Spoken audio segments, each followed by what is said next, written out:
What's going on, y'all? Today we got Making the Case, 1996 Bulls, man. Let's get into it.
Why this Bulls team?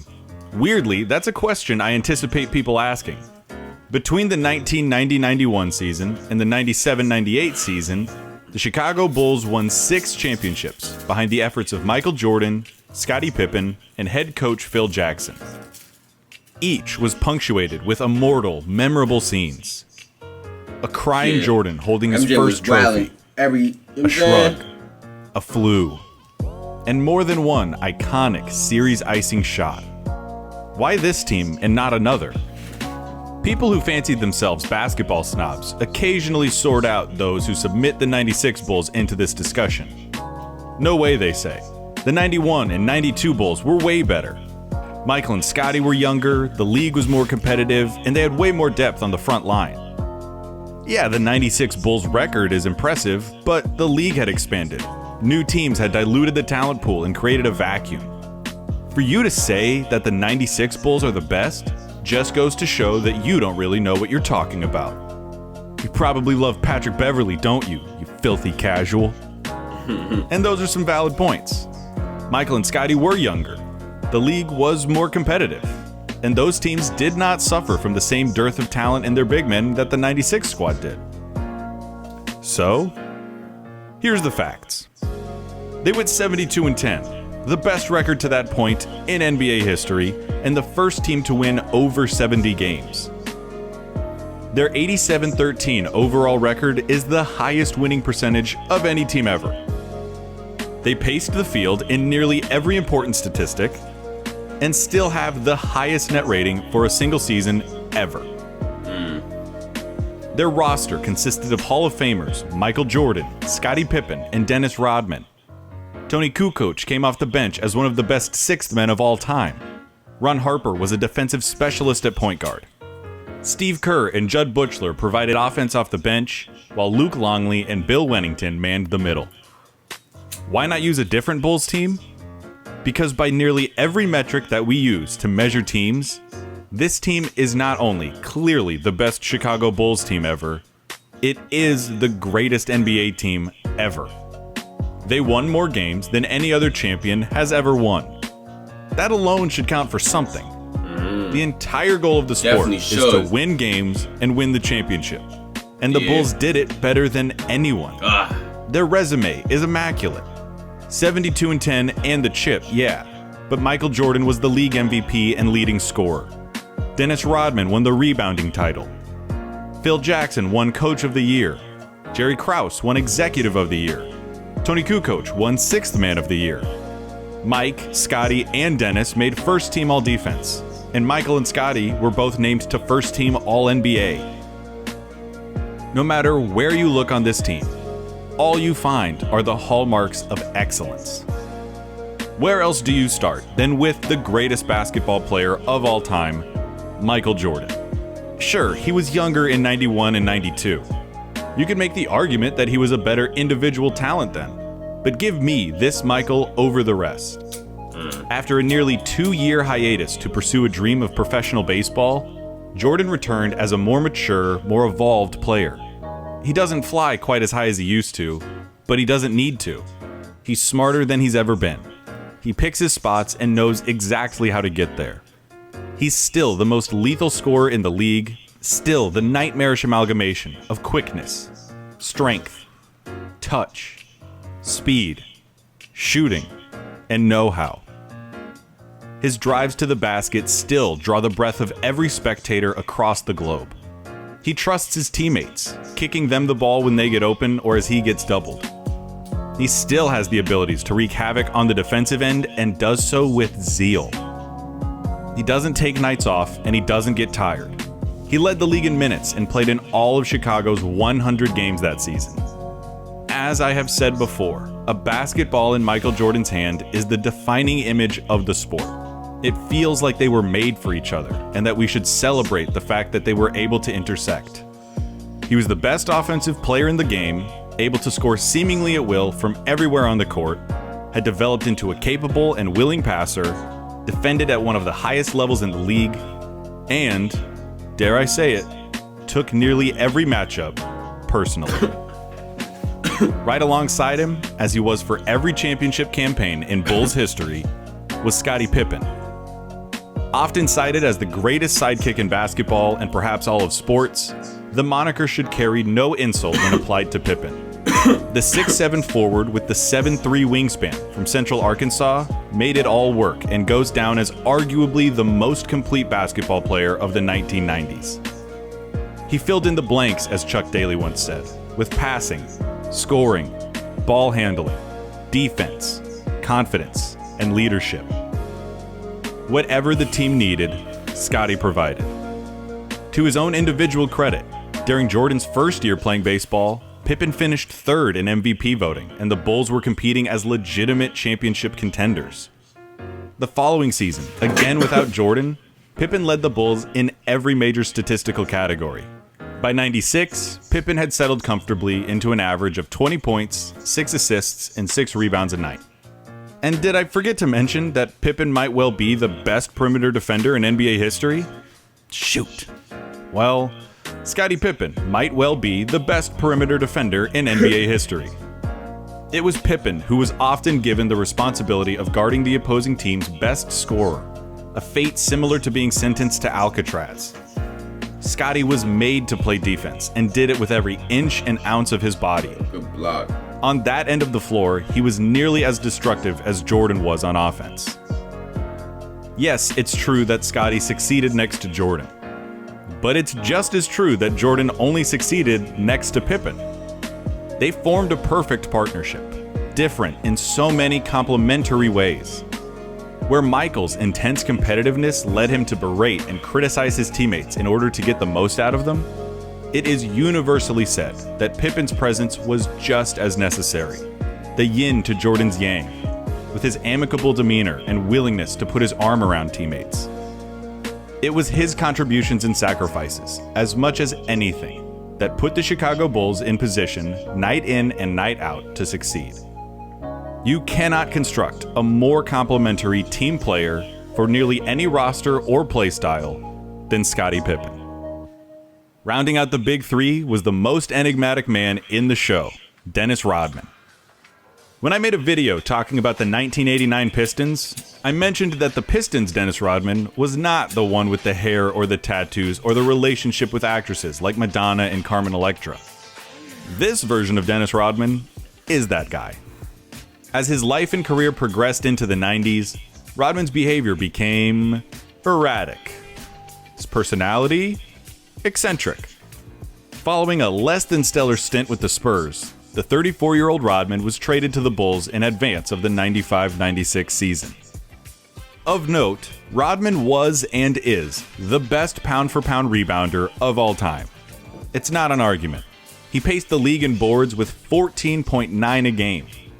David Robinson was second with 12.2. Dennis Rodman averaged 22% more rebounds than David Robinson and couldn't have been more than an inch and a half taller than Michael Jordan. If you saw The Last Dance, you might remember a sequence where Dennis rambles about the different ways that the ball will fly off the rim based off of who's shooting, from where, and with what kind of spin. It's edited in a funny way that makes Dennis seem equal parts savant and eccentric. But the thing is, that's the way his brain really works. Even going back to the 90s, there are accounts of Dennis watching replays and explaining that somehow, somewhere in his brain, there is a mechanism that can project, predict, and intuit angles and trajectories based off of the most imperceptible of variables. He studied tape not necessarily to discern how different teams handled pick and rolls, but to put to memory the way a Patrick Ewing finger roll behaves off the rim, or the exhaustive possibilities that a Gary Payton shot presents. When training camp began with the Bulls, Rodman insisted that he rebound for Jordan and Pippen while they shot before practice, so as to commit their variables to memory. And don't forget, Rodman was still a pest of a defender. He was called the Worm for a reason. He could and did effectively guard centers, despite giving up 4 or 5 inches. He could deny entry passes, stand his ground in the post, and outthink or outmuscle even the greats of the era. You might be tempted to call Rodman a one-dimensional player. And while it's true that he was never much of an offensive threat as a scorer or passer, I can't think of a better team to remedy those weaknesses than the one with the greatest scorer of all time on it. Rodman doesn't score? Fine. He doesn't need to. He can commit himself to the things that he loves and that he's good at, which is being an all-league defender and a game-changing, series-altering, morale-crushing rebounder. What's it matter if a pitcher can only throw one pitch, if it's a 120-mile-an-hour fastball? And the rest of the Bulls were as decorated and as talented as you will find on an NBA roster.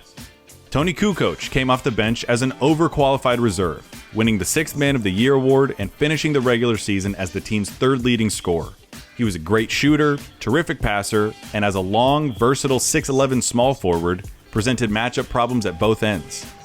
Ron Harper, the team's point guard, embraced the role of defensive specialist, offering no sanctuary for players deemed unworthy to be guarded by Jordan or Pippen.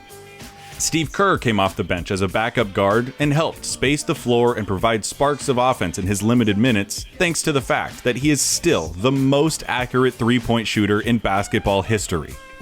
And yeah, okay, Bill Wennington and Luke Longley weren't stars at center, but they didn't really need to be. Rodman more than picked up their slack. These teams from the past that sacrifice center production in favor of more versatile perimeter players tend to project well into the modern game. Dennis. At the same time, though, this lack of talented size does leave them ripe for critics who suggest that they couldn't stand a chance against a dominant center. Which line of thinking is correct? I don't know. But I'm going to give the benefit of the doubt to the team that went 72-10 in a league with Hakeem Olajuwon, Patrick Ewing, David Robinson, and Shaquille O'Neal. I don't know. Call it a hunch. I also want to take a minute and talk about the mindset of this Bulls team. To do that, we have to talk about the Zen Master. There's some debate as to how important head coaches are to the success of NBA teams, but Phil Jackson is one of the ones who mattered. His unconventional approach to coaching centered on presence of mind and borrowed philosophies and techniques from everywhere, from the Sioux tribes to Zen Buddhism. As much as he preached the tenets of the triangle offense, emphasizing spacing, taking what the defense gave you, and playing with intent, he imbued the Bulls with a sense of the moment. Today only happens once. You only get to play the game for so long, and teams like this don't come around often. With the oldest roster in the league, the Bulls took these lessons to heart, ran his system beautifully, and never found a moment that was bigger than they were. This team had the eye of the tiger. That's thanks to Phil Jackson, and thanks to Michael Jordan. Michael Jordan was the top of the food chain. He was an apex predator. He had no rivals, never found an equal. He competed and wanted to win to a fault. Nobody trained harder than he did.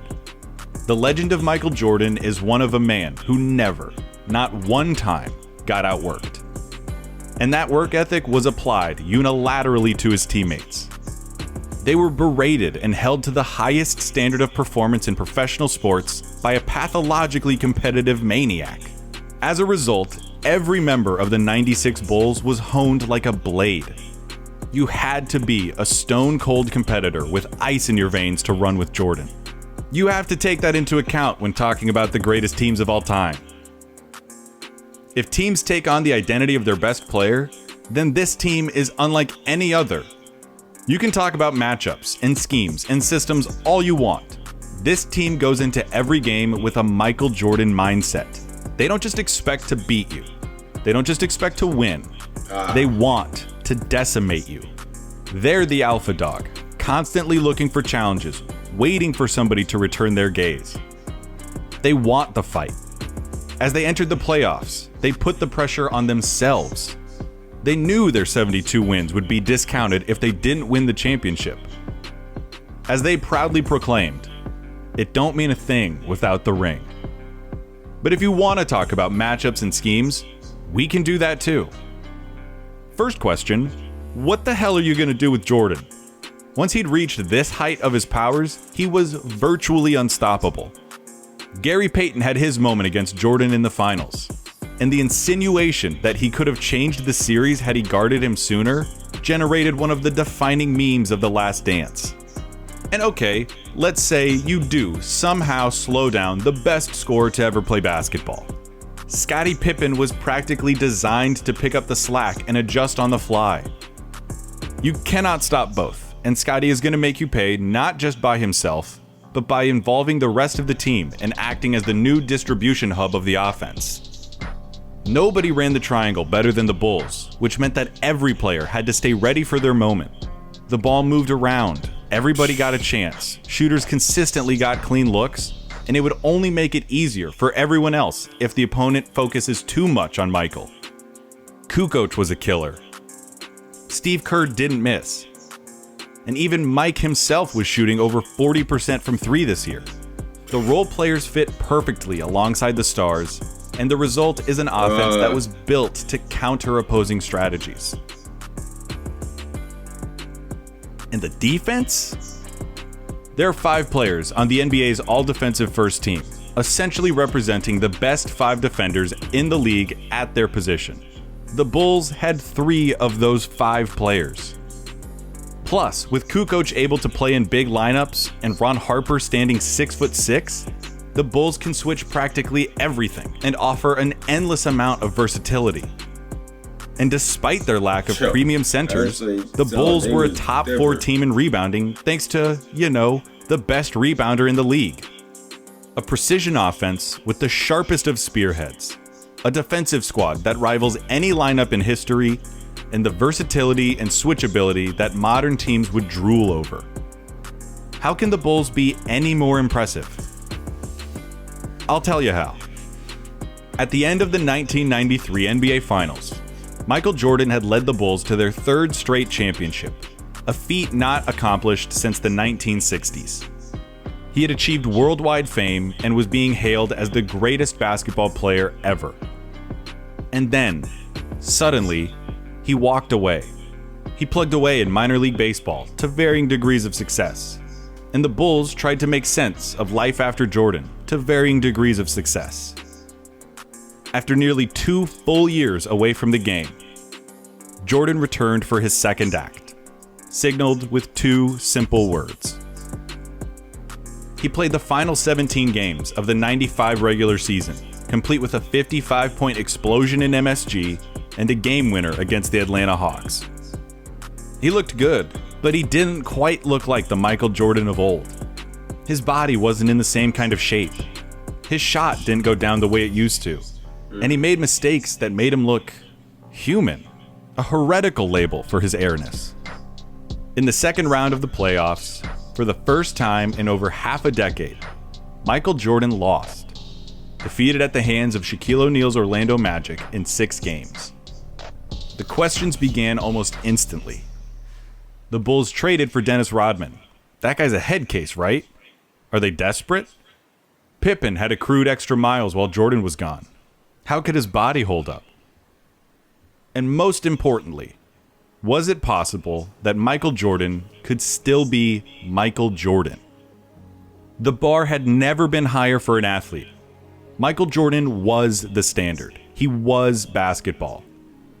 How could he walk away and come back nearly 2 years later, step into an almost completely new roster, and be expected not just to compete, not just to win, but to dominate in a way that was specific to him and his teams. In the face of these questions, Michael Jordan and the 1996 Chicago Bulls responded with the most successful season in professional basketball history. 72 regular season wins and the championship. What is the greatest team of all time? What's it look like? Who's on it, and how would you know that they're the greatest of all time? They'd probably have the best sidekick ever. Someone who can do anything on a basketball court, including completely neutralizing the opposing team's best player. They'd like to have the best rebounder since color television, another player who isn't afraid of anything and who can stop giants in their tracks. They would love it if their coach just so happened to be the most decorated man to hold a clipboard. And they'd be lucky to have, I don't know, the most accurate three-point shooter in history, the best sixth man in the league, a bulldog of a point guard, a roster full of toughened, capable, willing players who have all been forged in the fire of their leader, the greatest player who has ever competed in the sport of basketball. And you'd know that they were the greatest by their play. They'd elevate their games from competitions to performances. Spectators would leave awestruck, forever grateful to say that they saw this team. They were there. They witnessed history. This greatest of teams would look a whole lot like the 1996 Chicago Bulls. Because that's exactly what they are. The greatest basketball team of all time.